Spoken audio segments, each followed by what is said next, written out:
कैसे बेरोजगार हो जाएंगे? 11.5 लाख रुपया आपके अकाउंट में आ रहा है, प्लस बैंक फाइनेंस करेगी आपको, प्लस प्राइवेट सेक्टर आपको। इसके लिए ये स्कीम हमारे देश में सेना मजबूत रहेगी, घर घर प्राइवेट सेक्टर में भी सेना मौजूद रहेगी। कभी कुछ ऐसा सिचुएशन आता है तो वो सब सैनिक ही हैं हमारे देश के। आप देख रहे हैं number 1 digital news channel TD news, सच्ची और बड़ी खबर। नमस्कार, देख रहे हैं टीडी न्यूज़ में हूँ प्रवीण। मोदी की स्कीम अग्निपथ जो कि लाई गई थी देश में, इससे पूरे देश भर में छात्रों का विरोध किया गया। फिर भी सरकार का ट्वीट आया है कि तीनों सेनाओं की बैठक की गई थी 2-3 दिन पहले। उसमें तीनों सेनाओं ने कहा कि चाहे छात्र कितना भी उग्र हो जाए, हम लोग स्कीम वापस नहीं होगी। जो मोदी की स्कीम जो अग्निपथ थी, जो तानाशाही सरकार छात्र जैसा कह रहे हैं कि मतलब हमें ये स्कीम नहीं चाहिए, उस पर क्या कहना चाहेंगे? ये छात्र को लगता है कि तानाशाही है, क्योंकि वो खुद के बारे में सोच रहे हैं, देश के बारे में नहीं सोच रहे हैं। मोदी जो है जहाँ जिस जगह पे बैठे हैं वो पूरे देश के बारे में सोच रहे हैं, और वो जानते हैं कि हमारा देश का फ्यूचर अगर सही है तो वो हमारे सैनिक के बदौलत ही है। जिस तरह से हम घिरे हुए हैं चारों तरफ से, और जितनी अपॉर्चुनिटी हमारे यंग जनरेशन को मिलेगी 4 साल बाद, उनको 11.5 लाख लगभग उनको मिलेगी, तो 4 साल में लगभग 22-23 वर्ष में 11.5 लाख कोई कम अमाउंट नहीं होता है। वो चाहे तो बहुत कुछ उनके पास वो खुद की ऑप्शन निकाल सकते हैं। छात्र कह रहे हैं कि हम फिर बेरोज़गार हो जाएंगे, 4 सालों के बाद क्या करेंगे?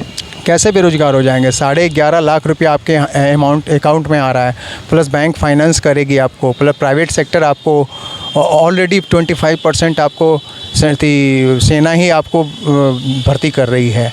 75% को अपॉर्चुनिटी दे रही है, प्राइवेट सेक्टर में दे रही है। बड़ी बड़ी कंपनियां बोल रही हैं कि हम हैं इनके साथ, CI ऐसे बोल रही है, सब उनको बोल रही है कि नहीं हम इनके साथ खड़े हैं।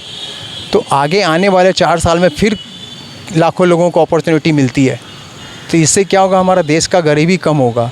पहले हमारे देश में जो 15 साल, 16 साल, 17 साल लगते थे, अब 4-4 साल में जितने भी लोग वापस रिपीट करेंगे, जो लोग वापस ज्वाइनिंग करेंगे, तो उनका भी तो नौकरी सडनली उनको मिलेगा।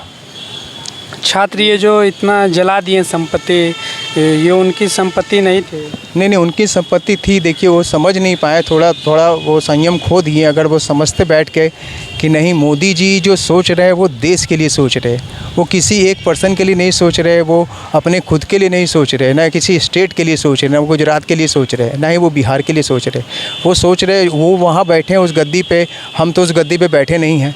हम तो एक आम आदमी हैं, एक घर परिवार चलाने में हमारी हालत ख़राब हो जा रही है। उन्होंने कोरोना काल में इतना संयम से देश को निकाला, तो वो एक गॉड गिफ्टेड हैं, वो रियल में मेरे हिसाब से गॉड गिफ्टेड हैं। तो उनकी जो सोच है वो देश के फ्यूचर के लिए है। वो जान रहे हैं कि इंटरनल इतना प्रॉब्लम है हमारे देश में, विदेश का प्रॉब्लम नहीं, फॉरेन कंट्री का नहीं, हमारे देश में इंटरनल इतना प्रॉब्लम है जो आगे आने वाले समय में बहुत ज़्यादा भारी पड़ने वाला है।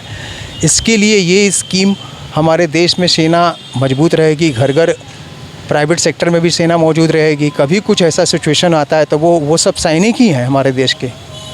वो हमारे देश के सैनिक है जो हर जगह क्षेत्र में आगे आने वाले 50 साल में हमारे देश में हर जगह सैनिक ही फैले रहेंगे। अगर किसी भी तरह का कोई प्रॉब्लम देश में होती है इंटरनल, तो उनको हैंडल कर सकते हैं। कहीं ना कहीं हमारी देश की सेना मजबूत होगी और हर घर में एक सैनिक रहेंगे। कभी भी ऐसी आपातकालीन स्थिति आएगी तो उसमें सेना का भागीदारी रहेगा और ज़्यादा से ज़्यादा सैनिक बल मिल सकेंगे। आप ये बोल रहे हैं कि कभी भी ऐसा आपत्ति आएगी? हमारे देश में हमेशा शुरू से सदियों से आपत्ति आती आ रही है, लेकिन हम जो जनता हैं, हम सिर्फ बोलते हैं, हम उसका विरोध नहीं करते हैं, ना उसका डट के सामना करते हैं।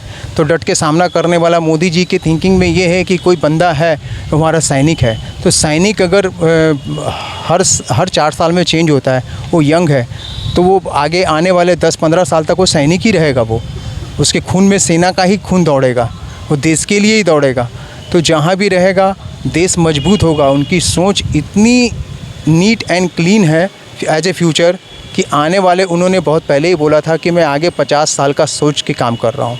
कोई भी काम मैं आगे आने वाले 50 साल की जो हमारे देश पे आफत आने वाली है, उसको वो गद्दी पे बैठे हैं। हम लोग उस गद्दी पे नहीं बैठे हैं। उनको पता है कि देश में क्या इंटरनल प्रॉब्लम है जो हम फेस आगे जाके नहीं कर सकते हैं, तो उनका फ़र्ज़ बनता है कि हम उसका काट निकालें, और ये बहुत ज़रूरी है। आगे की तमाम खबरों के लिए बने रहें टीडी न्यूज़ के साथ। धन्यवाद।